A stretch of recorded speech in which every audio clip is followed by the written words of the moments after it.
Can we talk about Beyonce and the Renaissance Tour movie? So, if we haven't met yet, I'm Reverend Valerie Love, and I am the author of 25 books on practical spirituality, magic, witchcraft, and the occult. Pick them up at valerielove.com. We've got to talk about Beyonce. We've got to talk about Beyonce. So, last night, I went to see the Beyonce movie from the Renaissance tour. How you loving? How you loving? How you loving? Come on in. Come on in. And I'm coming to you from my home in Mexico. Soon I'll be moving on. So I'm only here for a little bit longer and then I'll be moving on.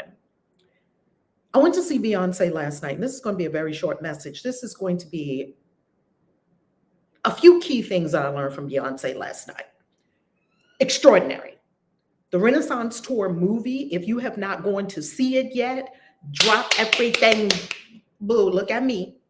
Drop everything and go today. Go tonight. Get somebody to watch them little scruffy kids of yours and go see the Beyonce movie.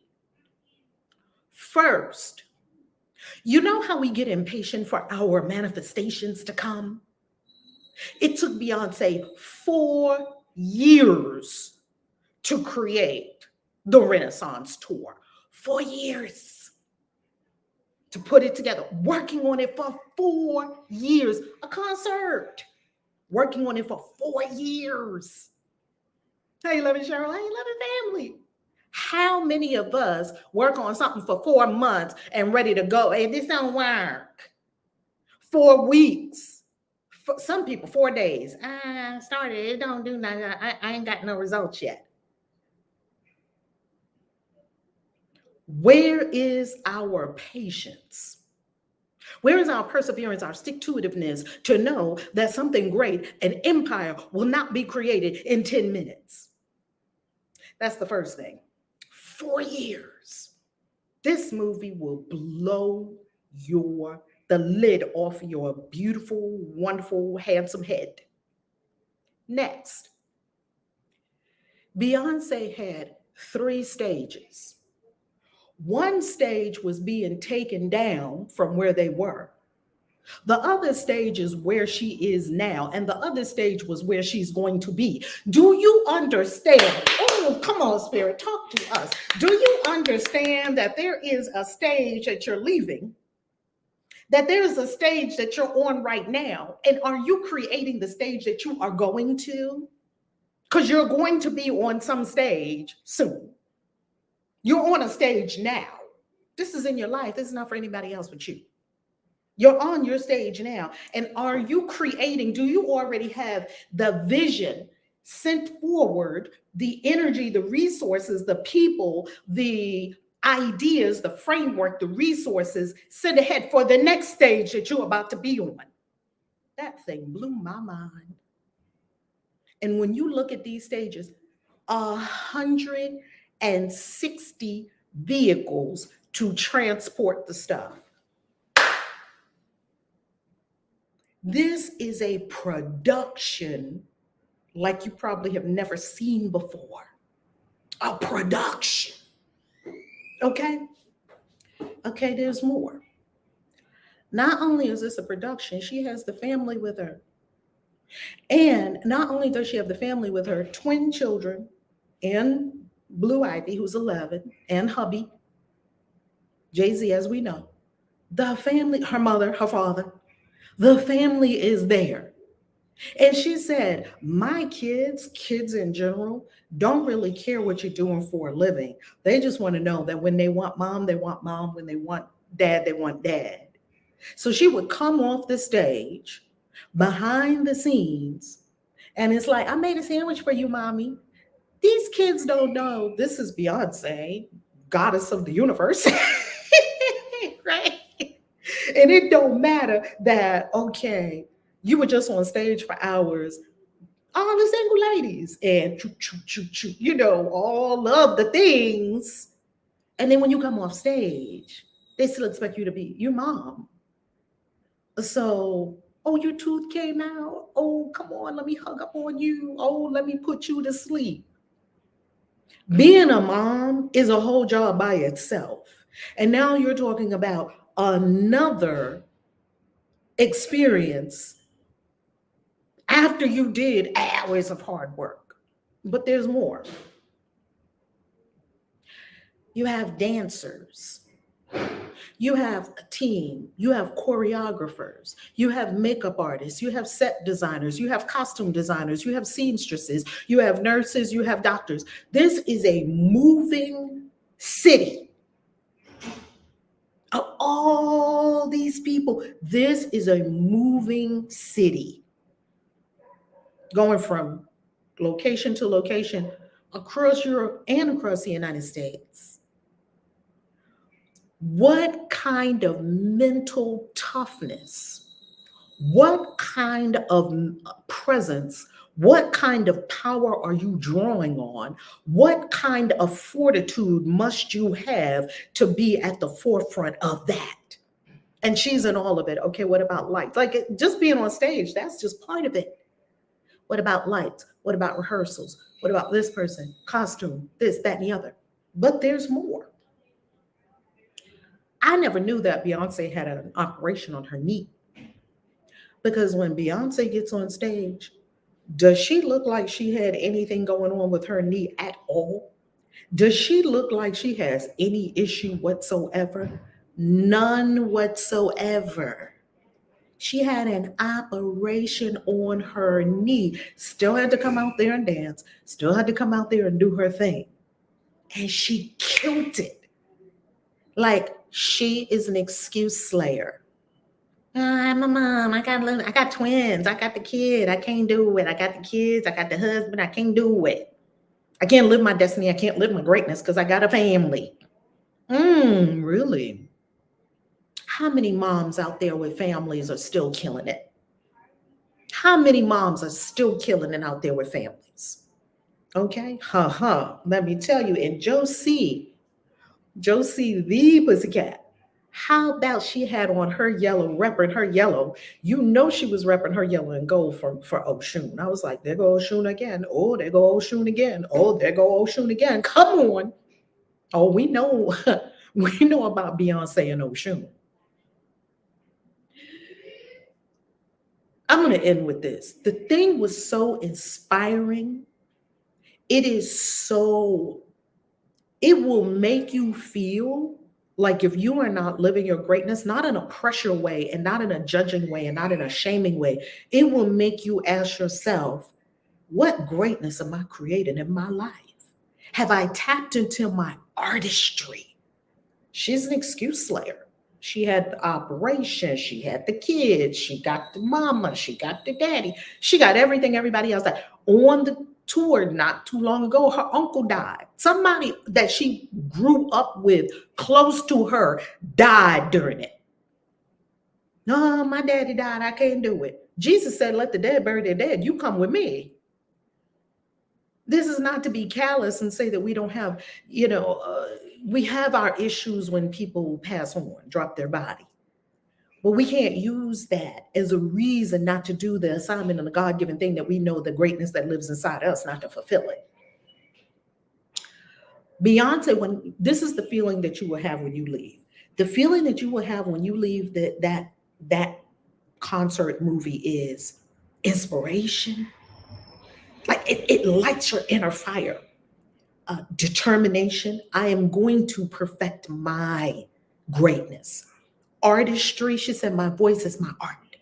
And I give my art to the world. And I said, oh my God, that I get that feeling. I get that because I have that same thing with my artistry. My artistry is the word, the spoken and the written word. Am I leaning into my artistry? Am I making my books the best I can make them? Am I making the spoken word the best I can make it? What's your artistry? And are you leaning into it? Are you bringing it forth to humanity like it has never been expressed before in a way that only you can? Is it that important to you for you not to die with your music still inside of you? Is it a driving must for you? It's a must for me. I cannot not give Mother Father God what Mother Father God gave me. I cannot not give it back in the way of giving it to the world. I can't not do it. I can't go out having not found out all that was inside of me. I don't care how long it takes me. I don't care if it takes me 80, 90, 100 years, all good. I'm going to find that greatness and I'm going to bring it out into the world. I'm going to find it. Make it a must. That you must find your greatness. That you must express your artistry in the world. You must do it.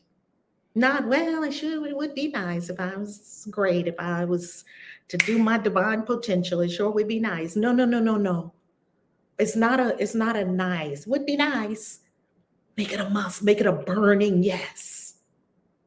Like Jeremiah said, there's a fire shut up in my bones. I can't not do it. Make it like that. You will also leave the theater feeling like, wow, maybe I've been playing small. Not in a judgmental way, because Beyonce didn't tell anybody that they were playing small. She just played it so big that you feel like, well, dang, if I ain't playing it that big in my life, I am playing too small. I'm playing too small of a game. I'm playing a game that is too small for me. I'm playing too small. I'm not going to do that anymore. In no place in my life am I going to continue to play a game that's smaller than who I am. That's a powerful declaration and way of being. I'm just not going to play a small game. Just make it big. And whatever you're doing, make it bigger.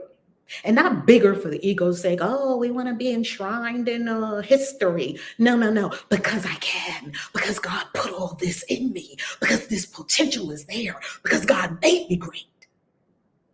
And I'm going to honor what is in me. I'm going to honor who I am. God said I'm great. I'm going to honor that. I'm going to believe it and I'm going to honor it. It'll also make you feel like I can have it all. Why? Because Beyonce was on there with the destiny, fulfilling the destiny. She's there with the artistry. She's there with the energy. She's there with her peeps. She's there with her children and her husband and her mother and her father and her family. She's there with the fun, her Destiny's Child, 5 of them. She said all 5 of them were together for the first time ever. You can tell how healing this tour is. Destiny's Child came to visit her, not only the first ones that she started with, woo, I got the God bumps right now, not only the first ones that she started with, also Kelly Rowland and the other ones, all 5 of them were together, and you saw all 5 of them to have a healing moment. That's what healing looks like. She's healing through her artistry, through her song. Next, the next thing that you're going to see, and that you're going to feel when you go to this concert. Well, you go, I can't tell you how you're going to feel. I'm telling you what my experience is. You go for yourself and see what it does for you. The next thing you're going to feel is the absolute non-judgmental safe space. She said it. She said, I'm creating a safe. This is a safe space for you to come and express yourself, who you are authentically with no judgment, non-judgmental. And her Uncle Johnny, was in the Vogue ballroom scene, baby. And Uncle Johnny grew up in the Bible Belt as a Black gay man in the 50s and 60s. How much do you think he went through? How much do you think Uncle Johnny went through? I got the God bumps right now. Thank you, Uncle Johnny, for being here with us right now. Now, Uncle Johnny, all our uncle. And Uncle Johnny was still out there, whoa, whoa, whoa. He was in the ballroom scene. He had the voice. He had all of that. He made Beyonce's first fabulous dress. Uncle Johnny made this dress for me. Non-judgment. Gay, straight, short, tall, this color, that color, young. You saw all kinds of bodies on the stage. All kinds of bodies, round bodies, slim bodies, tall bodies, short bodies, every kind of body, a lady pregnant, big belly shining. You saw everything on that stage. How expansive and inclusive is your world? Or does your world just look like one group of people, the little Christians that you go to church with every Sunday? Sunday is the most segregated day in the United States of America. I don't know how it is all over the world because everybody goes to their little church. And probably most of the people in your church look like you. That's why I love being a global citizen. Because 1 month I could be in Greek Greece with all Greek people. Next few days I'll be in Italy with all Italian people. Next few days I'll be in France with all French people. Next few days I'll be in Egypt with Arabian people, African people. I love it. That's life. Life is plentitude of all and embracing of all. Embracing of all of life. She created a safe space for every person there, non-judgmentally. I'm gonna stop talking to you.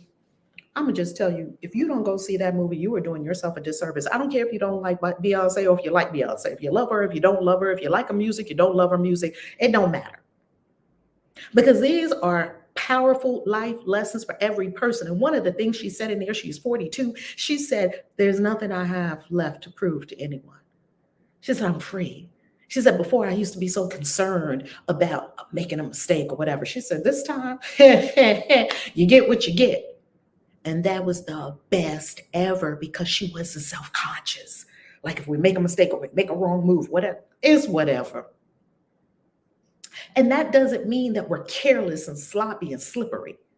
It means that we are not attached to perfection, that we're going to give you our best. And we're not going to try to be perfect. We're going to be authentically ourselves. That's what we're going to do. Go see it. Go see it. And when you come back, take notes. Because I'm still taking notes and I'm still meditating and pondering. It was a spiritual experience for me. That Renaissance concert, I was blown away. Go see it. I love you. ValerieLove.com. Peace, Kaisio. Love you.